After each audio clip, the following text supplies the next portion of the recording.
Bonjour, et une petite vidéo ici pour compléter ce que l'on a dit dans la vidéo sur les auxiliaires modaux. Je vais reprendre mes petits Lego ici, que vous avez déjà rencontrés si vous avez suivi le cours sur comment poser une question en anglais. En ce qui concerne les modaux, il y a des expressions, des choses qui peuvent vous paraître difficiles, mais la difficulté ne vient pas du tout de l'anglais, parce que l'anglais est là beaucoup plus simple que le français, comme souvent en grammaire, l'anglais est bien plus simple que le français. La difficulté vient du français et du fait que l'on ait du mal, comme ça là, à traduire de but en blanc certaines expressions. Je m'explique. Il y a des expressions en français qui expriment une modalité et qui sont très difficiles. Imaginez-vous quelqu'un qui n'est pas francophone et qui apprend le français. Je parle du français ici, je ne parle pas de l'anglais.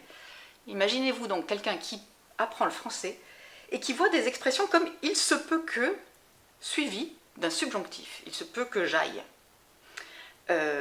Déjà, on peut se demander qui est ce « il », puisqu'on nous a dit que quand on apprend le français, que « il », c'est la troisième personne du singulier masculin. Ici, est-ce que c'est une personne? Pas du tout, c'est comme dans « il pleut, il neige », ce n'est pas une personne. Donc c'est très difficile de comprendre ça, et du coup aussi de se dire comment est-ce que je traduis ça en anglais. Ce qu'il faut faire dans ce type de construction, que vous allez retrouver aussi des constructions impersonnelles comme dans « il faut que je travaille » par exemple. Il se pourrait que, il faut que, il se peut que. Toutes ces expressions impersonnelles en français sont en fait très faciles à traduire en anglais, puisqu'il faut que vous repériez la modalité. Quelle est l'hypothèse? Quelle est l'expression dans ma phrase qui montre l'hypothèse? Quelle est l'expression dans ma phrase qui montre l'obligation? Ici, c'est « il se peut ». Tout ça, c'est l'expression de l'hypothèse. Il se pourrait que, un peu moins certain, dans mes degrés d'hypothèse, vous vous souvenez, il se pourrait que est un peu moins certain, un peu plus décalé du réel par rapport à il se peut que, mais c'est quand même une hypothèse. Il faut que, une obligation, d'accord? Ces expressions impersonnelles sont votre auxiliaire modal, vont être votre auxiliaire modal en anglais. Ensuite, vous repérez le sujet. Le sujet de la phrase n'est en aucun cas « il », puisque ce n'est pas une personne, il ne fait rien là-dedans. Le sujet, c'est « je », là. Il faut que j'aille, il se peut que j'aille, il se pourrait que j'aille, il faut que je travaille. Mon sujet, c'est « je ». Et je repère donc mon verbe. Ici, c'est le verbe « aller », ici, c'est le verbe « travailler ». Tous les trois sont conjugués ici au subjonctif. Okay? Donc une fois que j'ai repéré ça, en fait, ça va être plutôt simple de former ma phrase avec un modal, un auxiliaire modal en anglais. C'est la même chose pour une phrase qu'on a vue tout à l'heure comme « il faut que je travaille ». Il faut que, c'est une obligation. Ma modalité est là, ça va être ça mon auxiliaire modal. Je, c'est le sujet. Travail, c'est le verbe. Okay? Et donc là, ma phrase en anglais va commencer par un sujet. Il va y avoir un verbe, évidemment, mais avec mon verbe, je veux dire quelque chose, je veux dire qu'il y a une obligation. Okay?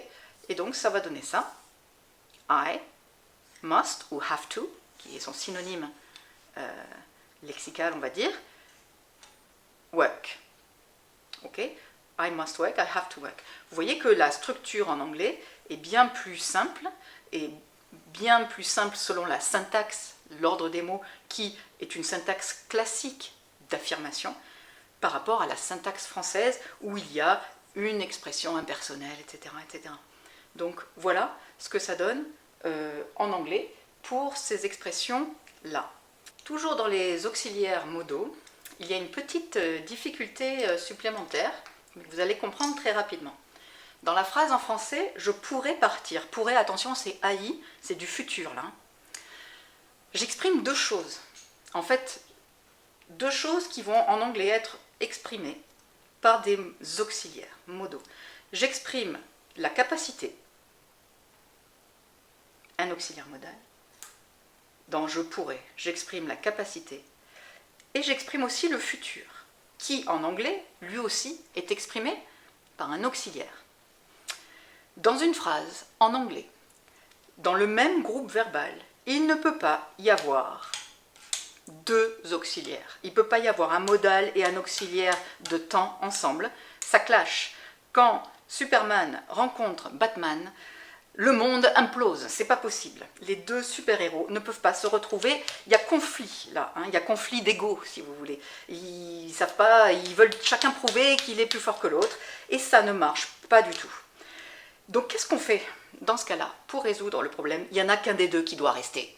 Okay, généralement ici on va choisir que c'est le... alors oui, pardon, avant de voir qui on choisit, on va se rappeler donc qu'il y en a un qui exprime le futur, will, et il y en a un qui exprime la capacité, can. Donc ça ne va pas du tout, ça coince, conflit de personnalité, conflit d'ego. Les deux ne peuvent pas être dans le même groupe verbal, donc vous ne les verrez jamais ensemble en anglais. Comment est-ce qu'on fait pour apaiser les relations entre Superman et Batman? Il n'y en a qu'un des deux qui doit rester. Généralement, on va garder l'auxiliaire du futur ici, parce que c'est lui qui est indispensable pour exprimer le sens de la phrase. La phrase est quand même avant tout au futur. Et on a de la chance, et on peut pas c'est irremplaçable, on ne peut pas remplacer Batman ici. Will, c'est le futur. Mais on a de la chance qu'en anglais, il y ait des verbes qui soient des synonymes des auxiliaires modaux, et que l'on va donc pouvoir utiliser à la place. À la place de dire can, je peux dire be able to. Et dans ce cas-là, il n'y a pas de conflit, tada, puisque on n'est plus dans deux rouges, mais on est dans un rouge et un vert, le super-héros qui aide le pauvre petit vert à prendre en charge le futur. Be able to, c'est une expression qui veut dire mot à mot, être capable de, qui est donc un parfait synonyme de can, mais qui a le gros avantage de ne pas être auxiliaire, et qui a le gros avantage de ne pas vexer donc notre super-héros qui exprime ici le futur. Et donc ma phrase va être tout simplement I will be able to. Okay? To go, par exemple. Hein? I will be able to go. Là, j'aurai ici. Mais donc ce groupe, ce verbe-là, pourrait, qui exprime à la fois la capacité et le futur, se transforme en will be able to, que vous avez déjà rencontré, j'imagine. Donc voilà, il ne faut pas qu'il y ait un conflit d'intérêts, il ne faut pas qu'il y ait deux super-héros dans le même groupe verbal. Ils ont des égos trop gros pour pouvoir coexister.